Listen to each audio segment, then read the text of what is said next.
Good morning everyone. आज 24 अगस्त है और हम लोग करंट अफेयर्स के न्यूज़ को डिस्कस कर रहे हैं। आई होप कल के न्यूज़ आप लोगों को समझ में आ गए थे। जिनको भी कोई परेशानी हो, अगर समझ में नहीं आए तो मुझे कांटेक्ट कर सकते हैं। मेरा कांटेक्ट नंबर है 8750069419। ठीक है, तो अगर आपको कोई टॉपिक समझ में नहीं आया तो आप मुझे व्हाट्सएप मैसेज कर सकते हैं कि ये वाला टॉपिक आपको क्लियर नहीं हुआ है। नंबर नोट कर लीजिएगा 8750069419। तो आइए आगे बढ़ते हैं। आज हम लोग स्टार्ट करेंगे। इम्पॉर्टेंट न्यूज़ है काफ़ी, खास करके इकोनॉमिक टर्म में आज हम बात करने वाले हैं। तो जो हमारा पहला न्यूज़ है आज का वो है पीएम डिवाइन। क्या किसी ने सुना है पीएम डिवाइन के बारे में? एंड एनी सीट्स स्कीम, दो तरीके का स्कीम, इसके हम बारे में हम बात करेंगे। सबसे पहले तो सभी को कॉन्ग्रेचुलेशंस, क्योंकि कल सब ने एक साथ मिल करके चंद्रयान 3 की सफलता को देखा। किस तरीके से जो लास्ट मोमेंट था जिस पे हमने चांद के साउथ पोल पर कदम रखा, जहाँ पे कि आज तक कोई भी लैंड नहीं हो पाया था, तो वहाँ पर हमारा जो लैंडर था प्रज्ञान, वो अब उतर चुका है ना। तो ये एक बहुत बड़ा अचीवमेंट है जिसके बारे में आप लोगों ने कल देखा होगा, और उसके बारे में बहुत डिटेल्ड में जब भी न्यूज़ आएगा तो हम उसको डिस्कस भी करेंगे। अभी आपको ये पता होना चाहिए कि भारत पहला ऐसा देश है जो चांद के उस हिस्से पर उतर पाया है, और जिसको आप साउथ पोल कहते हैं, दक्षिणी ध्रुव पर। वहाँ पर अभी तक कोई भी और देश नहीं जा पाया। हालांकि चांद पर उतरने वाले 3 देश और हैं, चांद पर पहुँचने वाले हम चौथे देश बन चुके हैं, लेकिन अगर हम दक्षिणी ध्रुव की बात करते हैं तो वहाँ पर पहुँचने वाले भारत पहला ऐसा देश है। ठीक है, तो आइए आगे बढ़ते हैं और आज का हम पहला जो न्यूज़ है उसके बारे में बात करते हैं। पीएम डिवाइन, इसका फुल फॉर्म क्या है? Prime ministers development initiative for north eastern region. देखिए, दोनों ही स्कीम जो है वो नॉर्थ ईस्ट रीजन के लिए है। ठीक है, जो असम, मेघालय, मणिपुर, त्रिपुरा, ये सारा जो एरिया है नॉर्थ ईस्ट का, वहाँ के लिए ही दोनों स्कीम ही हैं। ठीक है, ये जो आप देख रहे हैं दूसरा वाला एनी सीट्स, वो भी नॉर्थ ईस्टर्न रीजन के लिए ही है। तो यहाँ इस स्कीम का क्या मूल उद्देश्य क्या है, इसमें क्या चीज़ पर फोकस किया गया है? तो बेसिकली जो नॉर्थ ईस्टर्न रीजन है उसका कैसा डेवलपमेंट होगा, वहाँ पे किस तरह से इंफ्रास्ट्रक्चर डेवलपमेंट होगा, और ये सारी जो जिम्मेदारी है वो डोनर मिनिस्ट्री की है। ठीक है, ministry of development of the northern eastern region. ये जो मिनिस्ट्री है डोनर, ये नॉर्थ ईस्टर्न रीजन के डेवलपमेंट के बारे में काम करती है। तो अभी वहाँ पे जो डेवलपमेंट होगा या इंफ्रास्ट्रक्चर डेवलपमेंट होगा वो कैसे होगा, कितना होगा, कितने फाइनेंशियल असिस्टेंस की आवश्यकता है, कितना जो व्यय है वो होगा, है ना, फाइनेंशियल हेल्प कैसे किया जाए, वित्त सहायता कैसे पहुंचाई जाए, उन सभी चीज़ों के लिए ये जो मिनिस्ट्री है वो उत्तरदायित्व रखती है। ठीक है, तो ये कहाँ के लिए है? जो नॉर्थ ईस्टर्न रीजन है वहाँ के लिए। ठीक है, अब इसमें बहुत सारे सब प्रोजेक्ट्स हैं, जैसे कि ओवरसाइट एंड गवर्नेंस।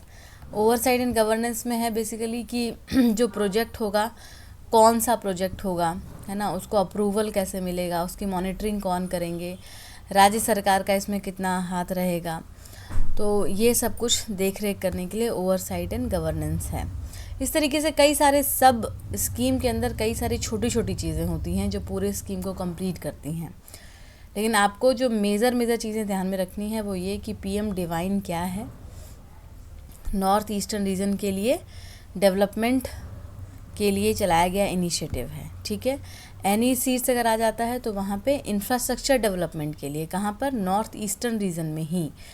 उत्तर पूर्वी क्षेत्र जो है, जो मैंने अब आपको एग्जांपल के तौर पे बता दिया है कि जो पूरा पूर्वी रीजन जब हम देखते हैं, असम, मेघालय, मिज़ोरम, त्रिपुरा, अरुणाचल प्रदेश, तो ये आपका नॉर्थ ईस्टर्न रीजन में आ जाता है। ठीक है ना, तो आई होप आपको क्लियर है। अगला न्यूज़ बहुत इंपॉर्टेंट होने वाला है, शैडो बैंक। क्या किसी को शैडो बैंक के बारे में मालूम है?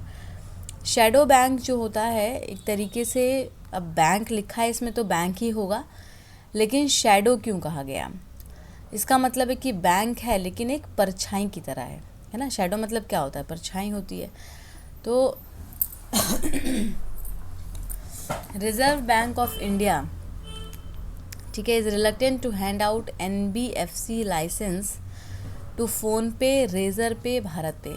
देखिए, आप लोग भी जब पेमेंट करते हैं कहीं पर तो इन प्लेटफॉर्म्स का इस्तेमाल करते हैं। इवन IAS दरबार में भी अगर आपने पेमेंट कभी किया हो तो आपने रेज़र पे का इस्तेमाल किया होगा, क्योंकि रेज़र पे हमारा पेमेंट गेटवे है। वैसे ही फ़ोन पे हम अक्सर इस्तेमाल करते हैं, भारत पे का भी इस्तेमाल करते हैं। तो ये जो अलग अलग कंपनी है जो आपको पेमेंट करने के लिए एक साधन प्रोवाइड करती है, गेटवे होती है, इनको अब NBFC का लाइसेंस दिया जाना चाहिए। इसके बारे में जो रिज़र्व बैंक ऑफ इंडिया है वो सोच रही है। NBFC क्या होता है? NBFC के कई और राइट्स होते हैं, ठीक है। तो अगर इनको उतने लेवल का अधिकार दे दिया जाएगा तो इनके जो कार्य क्षमता है वो और बढ़ जाएगी, ठीक है। तो यहाँ पे शैडो बैंकिंग जो है उसी को कॉइन किया गया है कि मतलब बैंक की तरह ही फिर ये काम करने लगेंगे। शैडो बैंकिंग जो होता है एक तरीके से ऐसा सिस्टम होता है जिसमें लेंडर्स, ब्रोकर्स और बाकी के जो भी लेनदार होते हैं वो सारे लोग इसमें शामिल होते हैं। मतलब बैंक की तरह ही काम करता है, लेकिन फुल फ्लेज बैंक नहीं बल्कि एक शैडो बैंकिंग की तरह काम करता है, ठीक है। ओके, अब देखिए एक और कॉन्सेप्ट है नियो बैंक। नियो बैंक क्या होता है? नियो बैंक जो है एक न्यू एज बैंक है, लेकिन इसका कोई फिज़िकल लोकेशन नहीं होता। नियो बैंक कहीं पर उपस्थित नहीं है, ये ऑनलाइन होता है पूरी तरह से, ठीक है। नियो बैंक जो है बहुत इंपॉर्टेंट कॉन्सेप्ट है, याद रखिए। ये फिज़िकली भौतिक रूप से मौजूद नहीं होता, ये ऑनलाइन मौजूद होता है, ठीक है ना। एंटायरली अगर एग्ज़ाम में आ जाता है कि प्रेजेंट एंटायरली ऑनलाइन, तो ये बिल्कुल सही स्टेटमेंट होगा। ये पूरी तरीके से ऑनलाइन होता है और कहीं पे भी ऑफलाइन ये नहीं होता है, तभी इसको हम नियो बैंक बोलते हैं। Fine. They provide digital mobile first financial solution for payments, money transfer, lending, ये सारे काम कर सकता है, जैसे कि पैसे लेना देना, पैसे को ट्रांसफ़र करना, एक जगह से दूसरी जगह पर भेजना, ठीक है। तो ये सारे काम ये कर सकता है। And these firms don't have a bank license of their own, इनके पास कोई अपना बैंकिंग लाइसेंस नहीं होता। जो नियो बैंक्स होते हैं मतलब ये बैंकिंग की तरह होते हैं, लेकिन इनके पास कोई बैंक लाइसेंस नहीं होता, ये फिज़िकली मौजूद नहीं होते, ठीक है। लेकिन ये वित्त सेवाएं और सहायताएं कर सकते हैं, मतलब ये पैसे दे सकते हैं, ले सकते हैं, ये सब इनका काम होता है।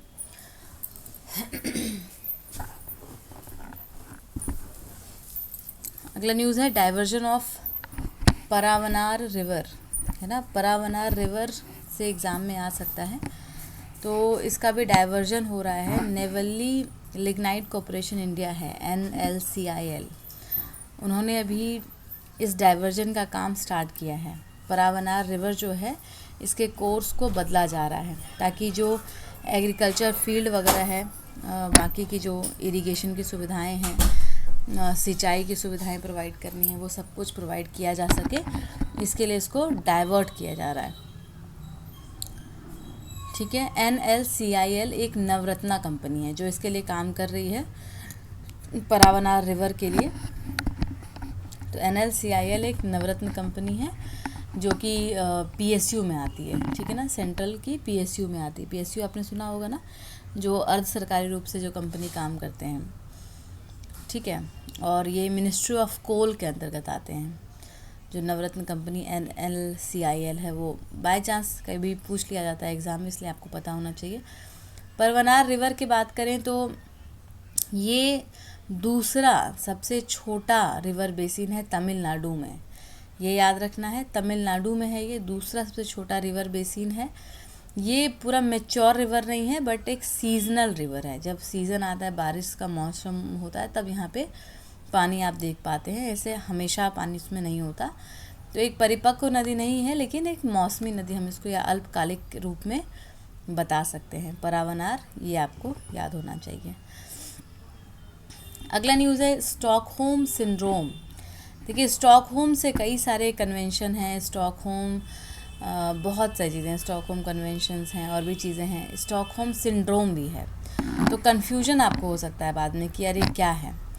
स्टॉकहोम सिंड्रोम एक ऐसा साइकोलॉजिकल फिनोमेना है, एक ऐसी मनोवैज्ञानिक घटना है जिसमें कि जो लोग होते हैं, जैसे मान लीजिए किसी को बंधक बनाया, किडनैपर्स ने 2-4 लोगों को बंधक बनाया, तो अब क्या होता है कि वो लोग जिनको बंधक बनाया गया है वो किडनैपर्स के प्रति ही प्रभावित हो जाते हैं, है ना, जबकि उनको तो उल्टा भागना चाहिए, लेकिन वो उनके प्रति प्रभावित हो जाते हैं। मतलब जो भी होस्टेज होते हैं या विक्टिम होते हैं, वो उनके मन में एक पॉजिटिव फीलिंग आ जाती है किसके प्रति, जिन्होंने उनको हॉस्टेज बनाया होता है उनके प्रति। तो ये जो फेनोमेना है इसको स्टॉकहोम सिंड्रोम बोलते हैं। ये पहली बार 1973 में जो स्वीडन में स्टॉकहोम है वहाँ पे बैंक रॉबरी हुई थी, उस समय में ऐसा हुआ था। तो इस वजह से ये जो टर्म है वहीं से आया, और इसको कोई मेंटल डिसऑर्डर नहीं बोलते हैं, कोई मानसिक रोग नहीं है, ये कोई मानसिक विकार नहीं है, बल्कि एक जस्ट एक कंडीशन है, एक स्थिति है जहाँ पे ऐसा हो जाता है। तो स्टॉकहोम सिंड्रोम जो है वो मतलब मानसिक स्थिति से जुड़ा हुआ है, इसको आपको पता होना चाहिए। ठीक है, तो आज के लिए इतना ही करते हैं। Thank you so much. I hope आपको क्लियर हो गया, समझ में आया। जिसको कुछ समझ में नहीं आया हो वो व्हाट्सएप पे मैसेज डाल के मुझसे पूछ लेंगे। Okay, thank you so much.